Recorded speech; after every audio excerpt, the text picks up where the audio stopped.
Watch this.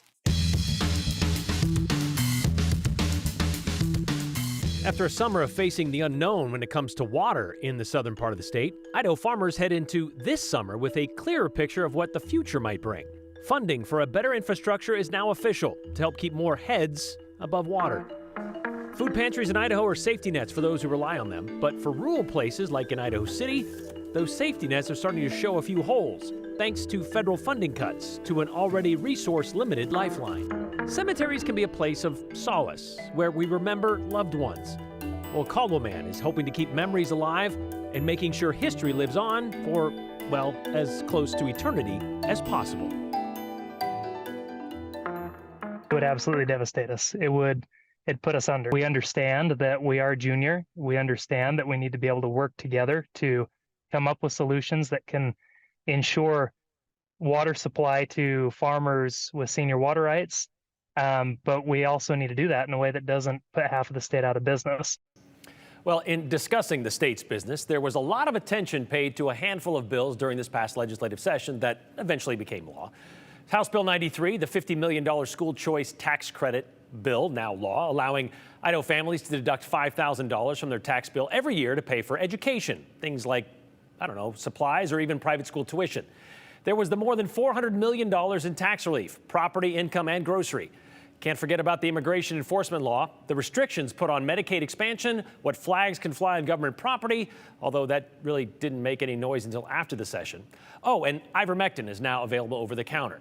But perhaps the most important bill out of the 708 printed this past session and the 341 that became law was House Bill 445. That's at least according to those who represent people impacted by water in southern Idaho, which would actually include most of Idaho's population.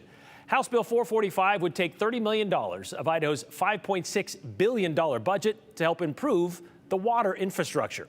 It was a priority of the governor, the lieutenant governor, and lawmakers after the summer of 2024, when the threat of shutting off water for some Idaho farmers created an irrigation controversy, as you just heard. It's a story we dove deeply into, pun intended, last June. A temporary compromise was reached with a long-term water agreement completed last fall, but that deal hinged on funding from the legislature, thus House Bill 445. That gave the Water Resource Board that $30 million, which they then approved last week, would be spent on updating that infrastructure. Joe Paris breaks it down. In the world of Idaho water, the landscape continues to change. In a lot of ways, there are things that feel similar. We're not in the same kind of situation that we were last year, thankfully, and we do have that agreement that we're complying with. There are things that are a little bit different on our farm. Adam Young is a groundwater farmer in Blackfoot, Idaho. We followed his journey over the last year, one that now sits with a successful water mitigation agreement. A good development, but one that does create changes for junior water rights groundwater users. We're making a trade-off. It's a trade-off that we're choosing. Getting rid of some cropland. We're trying to make, measured trade-offs where we're using the allocation that we have on the best ground. We're using it as efficiently as we can so that we've got a bit of a buffer so that we know that we're not running up against that allocation, that individual allocation. Idaho stakeholders approved over $30 million in funding for water infrastructure and aquifer recharge projects, targeting the state's most pressing agricultural and environmental needs.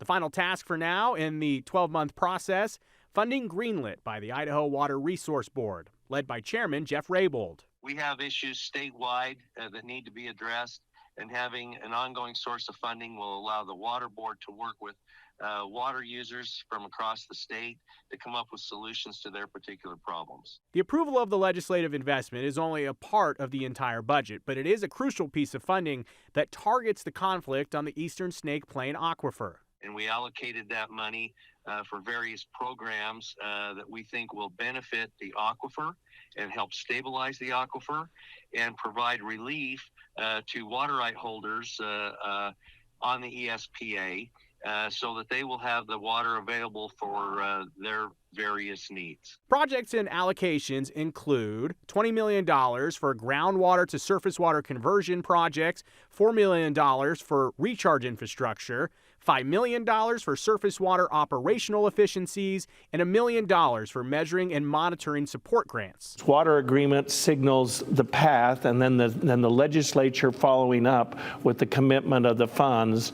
I think we're in a good spot. Lieutenant Governor Scott Bedke helped broker the water mitigation plan, and he has been a key player and negotiator through this year-long process. A process that included legislative cooperation, but even more so, skin in the game from stakeholders. These are not handouts. This is to augment what the local people are doing already. The plan and funding does not solve the overreaching question, the meta question here, of complete management of Idaho's water now and in the future. But this is certainly a step away from the dire straits of a year ago. As long as the parties, including the state of Idaho, are always talking and are always bringing everybody up to speed and making them current on the situations, then I think this thing can work. Yes, there are sacrifices, but I think that we're doing the kinds of things that make the most sense to keep as many acres in production as possible.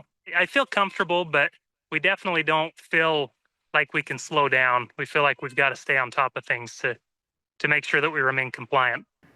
And the new water mitigation agreement is very dense. If you've watched our reporting, water can get a little bit wonky when you get into the deep details. But one portion of it, Brian, that I know people are still talking about is kind of the shift from a group mentality in terms of accountability, that the water district could have X amount of acre feet per year, down to the individual agriculture operation. And there are pros and cons to that. Interesting to note that we said $1 million would go to the monitoring and measuring, but the Water Resources Board, Mr. Rabel told me today on the phone, they also have an additional grant program where they're going to get this telemetry, these special meters out there to more accurately measure the water coming in and out, and that'll help research the future of Idaho water. And that's where that individual responsibility comes in, these meters that they're going to start paying for, this infrastructure they didn't have. It wasn't updated, as we talked about. And there's pros and cons to that, but we'll follow it into the future. All right. Thanks, Joe.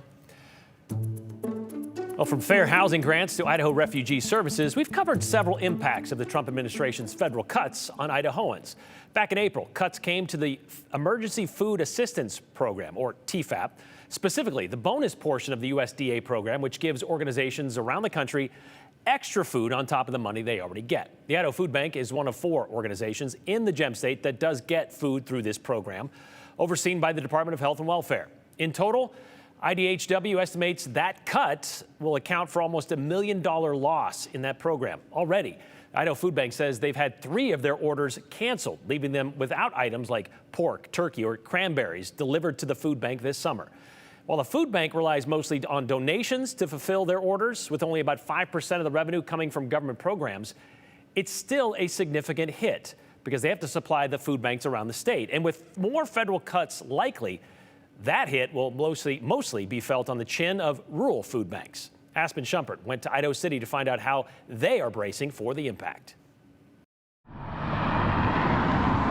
In Idaho's rural Boise County, only one food pantry sits within the city lines of Idaho City. Our focus here tends to be the elderly or the disabled. Hello. Good morning. How are you today? I am good. Boise Basin Senior Center and Food Pantry is one of the hundreds of partners that gets food from the Idaho Food Bank. We have an account that we go to, and it's a shopping list. And so we go through and choose what we want. Teresa Tenike manages the food bank, and she says they place that order twice a month and are feeding about 45 families at the pantry every other Wednesday. It makes you realize that what you're giving these people is what they have to live on, what their food supply will be for the next 2 weeks. She says food resources for those in rural Idaho are limited. If you're in Boise and you are food challenged and you need help with your food, you have a lot of food banks you can go to. And so they have an opportunity to be able to get more food than our people. Here I go. For Cherie Bailey, this pantry is her lifeline. I'm an older senior raising a grandson that I've adopted, and I just have my Social Security check, and the food bank helps out immensely. She says she's been coming to the pantry the last 5 years. I just feel that having those takes a lot of pressure off of me. Relying on her Social Security income, she says without the food pantry, it would be tough. I'd be broke by the end of the month. Completely broke, because feeding myself and my grandson, it gets harder with the food prices. The Idaho Food Bank tells us protein is constantly in high demand, and with rising prices, it's hard to get it to all their partners. There's 2 more boxes in the refrigerator. Oh, okay. Yeah, we'll put these on protein because we don't have much protein. To make up for it, this food pantry uses public donations to buy protein themselves. But at the same time, the food pantry is also facing growing demands. I would say over the last 2 years, an increase slowly. A couple more this month and maybe one more next month. And so it has gone up for us. And with President Trump's big, beautiful bill making cuts to programs like Medicaid and SNAP, food insecurity could continue to go up. Because if now something they were getting through their Medicaid, that if they have to try to pay for it, it has to go somewhere. I mean, there's only one bucket of money and where it's going to go.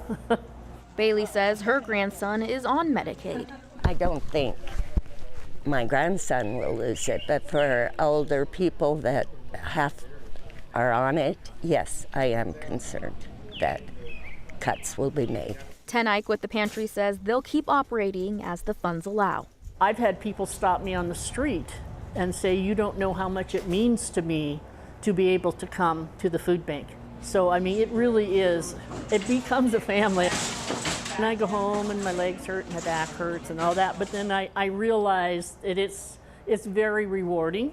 You know that you've been able to give to the community and be able to help people that really need the help. Congress is still going through their budget process, and the Idaho Food Bank tells us that also means considering cuts to its senior box program that serves about 2,100 low-income seniors every month here in Idaho. 25 of those boxes are here at the Boise Basin Food Pantry. Congress will ultimately make that decision, as it is just a proposal right now. Reporting in Idaho City, I'm Aspen Schumpert, Idaho's News Channel 7.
In Caldwell, there's a cemetery that has become more than a final resting place. It's now a portal to the past. Thanks to one man's vision, people can hear the stories of those who shaped the community. And as Hunter Funk explains, this eternal home is now a place where history actually comes to life among the headstones. On a hill in Caldwell, a cemetery overlooks the Boise River. It's a place of quiet reflection, making it a good spot. Okay, I may need help on the grass. To wander. I got this. My wife and I live just a block that way, and we would walk the cemetery. I thought, you see these person buried there, what did they do? And I got this great idea. That great idea Connect the living with the departed through technology. I went down to Boise Valley Monument and I said, okay, I'm too old to start another business. However, I'm going to give you an idea for an app. We'll take a picture of the monument and that'll take you to either an obituary or something historical that the family has put in. Well, that's when he found out it's already been done by a company in southern Utah. So, with a drive to keep history alive, some guidance on how to use the app, and help from a local historian. I just thought, boy, there's a lot of history here. They created a monument with 5 different QR codes. And then his vision for Caldwell's past started coming to life. Look to your right. At about 3 o'clock, 4 miles northeast, you can see the site of the Ward Massacre. Only 2 young boys survived the Indian attack on Alexander Ward's 20-member party, Oregon bound, on August 20th, 1854. If you pull out your phone, go to your camera, and hover over the code. Starting here, you'll hear this. This is Andy McCluskey. The year is 2024, the month, August. My wife Lori and I welcome you to this viewing platform called Historic Caldwell. From there, 4 other codes unlock tales of the past, where you can learn about people like Pete Olison, who coined the name Treasure Valley in 1959 to reflect the treasure chest of resources and opportunities that the region offered. And you can imagine the history right where you're standing. If you and I had been standing at this overlook in 1844, we would have witnessed to our right the early stages of the settlers' covered wagons lumbering along what was to become the worn and famous Oregon Trail. Andy's vision was intimate. A cemetery is a beautiful thing to look at history and what did this person do, what did that person do. Really, my whole purpose is for families to sit and talk and kind of smile. And have a good view while and you're have a doing nice it too. view. Though this 4-year collaboration came with some challenges. I was about 3 years into the project, and then boom, had the stroke, so I had to take off a few months to try to recover. But Andy's tenacity and the collaboration with the city, public library, local businesses, and historians built something that could stand the test of time. I wanted it to do something that long after I'm gone is still here, so I tried to do it right so that it would last. And anyway, it's been a fun project. And you can find you can find on the old side at the Canyon Hill Cemetery, right as the road starts to curve, that's where it's at.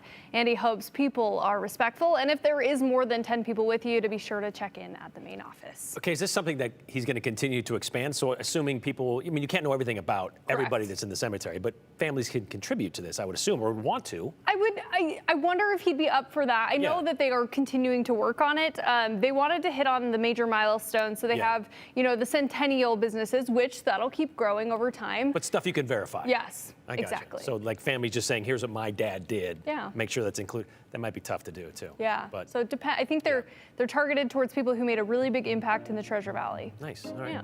Worth a visit. Thanks, Hunter.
Other news from around the 208 today. Crews are working to learn what caused the house fire in Nampa. Meanwhile, E. coli has hit Roby Creek, unfortunately, and a pro cycling race is returning to downtown Boise.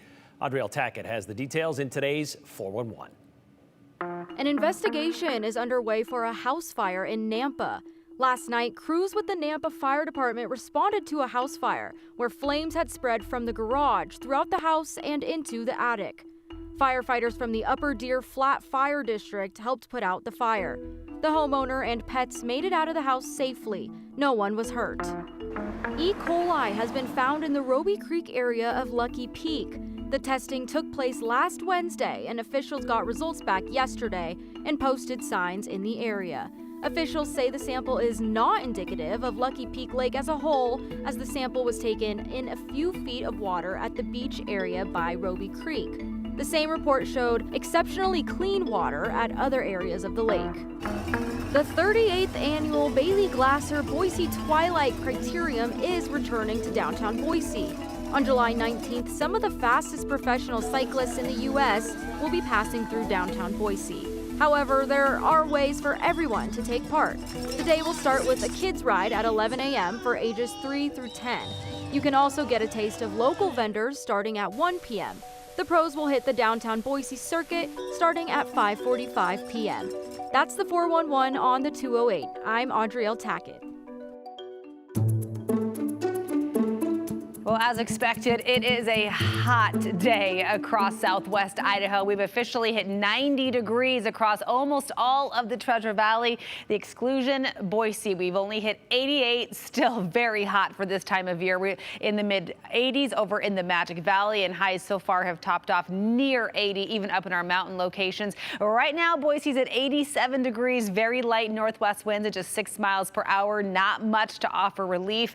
Blazing sunshine overhead. And remember, as we inch towards the end of May, normally our highs land around 76 degrees. So while it's not a 90-degree day yet here in the Boise area, it's scorching no matter what. 99 is our record high for today, so we'll be nowhere near that. But come Saturday, record heat will take us into near triple-digit territory as we wrap up the month of May. The other thing we're watching for this afternoon is some moisture creeping in from northern Nevada, triggering some light showers and an occasional lightning strike and rumble of thunder in far southern Idaho, mostly over the Owyhees and the southern highlands, and that's likely where this activity will stay for this evening. Still, we could get some gusty outflow winds that may reach portions of the upper Treasure Valley and the Magic Valley, so some breezy winds still possible later this evening. We stay very hot tomorrow. There is a system that will start moving overhead during the day tomorrow. It'll flatten out our ridge just a little bit, bring some breezy winds in, keep the chance of some thunderstorms in the mix late in the day tomorrow as well, but really won't do much to diminish the heat. We expect to stay scorching all the way through Saturday. So here's a look at your Thursday. Northwest winds pick up in the afternoon. We will still manage, though, in Boise to hit 91 degrees. That is after a very pleasant start. Morning lows around 60 degrees across the lower elevations tomorrow. And enjoy those morning hours, because by the afternoon might be too hot to be anywhere except next to your favorite pool, body of water. Let the kids be out in the sprinkler in the backyard. We'll hit those low 90s again tomorrow. Chance of some showers and storms late in the day up in the west central mountains and in far southern Idaho. Really won't have much of an impact on the Treasure Valley, except again, potentially some of those breezy outflow winds from those storms. Friday stays hot. Look at that record setting 99 expected on Saturday. First alert weather conditions for the extreme heat. Thankfully, relief does arrive starting on Sunday.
All right, let's see if we can do this better than I did it yesterday. Ken says about the water bill and the $30 million for infrastructure in the Snake River Plain. It's really just a drop in the bucket, Ken says. But, you know, there were people complaining in the legislative session that $30 million is too much compared to what, the $50 million tax credit for school choice. I find it hard to even understand how our representatives could look in the mirror when they have harmed their constituents with Trump's bill. They should be ashamed of themselves, says B in Nampa. Meanwhile, Mike in the 208 says, thank you, Andy, about the cemetery in Caldwell. What a fantastic idea. Can't wait to visit that cemetery. A pleasure for history lovers and anybody else who just wants to sit on a peaceful place and overlook the entire valley. We'll see you tomorrow. Continue with us and watch free now on the KTVV Plus app everywhere you stream.